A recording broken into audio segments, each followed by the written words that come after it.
The Benko Gambit's been popular lately with this. It's with d4 and f6, c4, c5, d5. Now the Benko Gambit, instead of a Benoni like d6 or e6, something like this or this, the Benko Gambit is just pushing this pawn on b5. White can decline the Benko Gambit or most likely take it. So in this case, this pawn is taking the pawn with this for winning a pawn, and black pushes the next pawn on a6. Now more popular with this is really taking, and black then tries to play e6 and get development with this. But in this version with this, played in New York in 1994, white plays f3, aiming for e4 for a strong center. In this case, black could take the pawn, and then you get a structure with e4 with white up a pawn, good structure, holding the center with this. But black wants to fianchetto his bishop and get it out on the king side, quick development, and overcome any disadvantage of being a pawn down.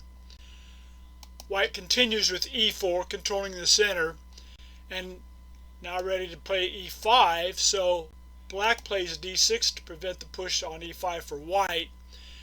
Now normal it would be something like knight c3, developing the knight for white, and then black would do the fianchetto move with this.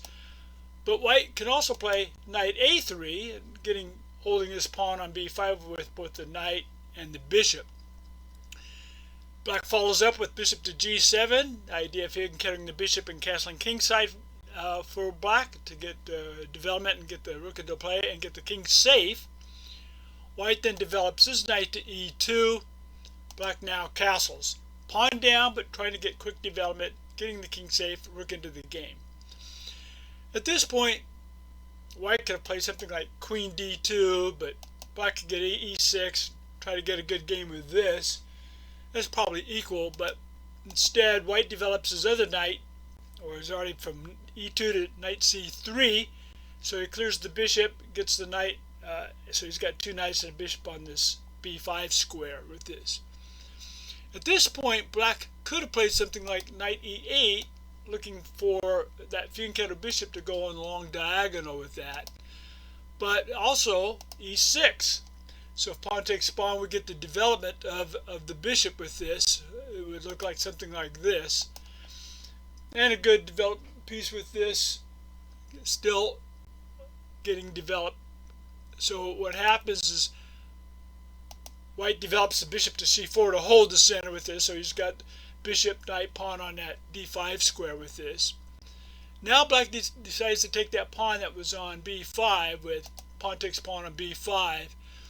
Now I would normally think that one of the knights would take, for example, knight on a3, take at b5. Black would then take in the center pawn at ed with this. White would then use the other knight to take at d5. Black would exchange the knights, and then white would take bishop to d5. Got a slight game for white, so that would be one idea. And that's probably pretty good, but in this case, white decides to take that pawn on b5 with the bishop, so bishop takes at b5. Now interesting would have been something like sacrificing the rook. Rook takes at a3, the pawn takes, and now if the knight takes the pawn and the pawn takes the knight, black can play bishop takes c3 check. He'll play something like bishop to d2, and then something like bishop takes rook with this. So that's one idea. But black decides to take the center, but pawn takes pawn at d5 with this. And now white should just simply castle and be safe. Play this. If black attacks the knight on c3 with d4, the knight can go e2, bishop gets out at d7, and maybe the other bishop for white goes to g5, pinning the knight and queen. However, at this point, white makes an error with knight takes pawn with this. Again, there's this idea of rook takes the knight, but this in case knight goes to f4, leaving the rook alone, saving the piece with this, and now the rook has to return, for example, so it's not lost. And then white can attack on the queen side with a4. So black takes the knight on d5 with the knight with this. Now it clears up this bishop as you see the long diagonal with this. Now you have two ways of taking, with the pawn or the queen. So if you take with the pawn, if white takes at d5, black will take the knight on a3, and if the pawn takes, the bishop takes at the rook.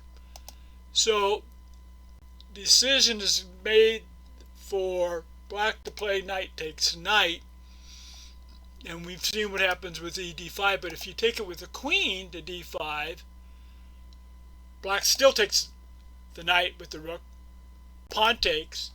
Now white plays queen to a5 check, bringing the queen out. Bishop then goes to d2. Queen now takes a bishop.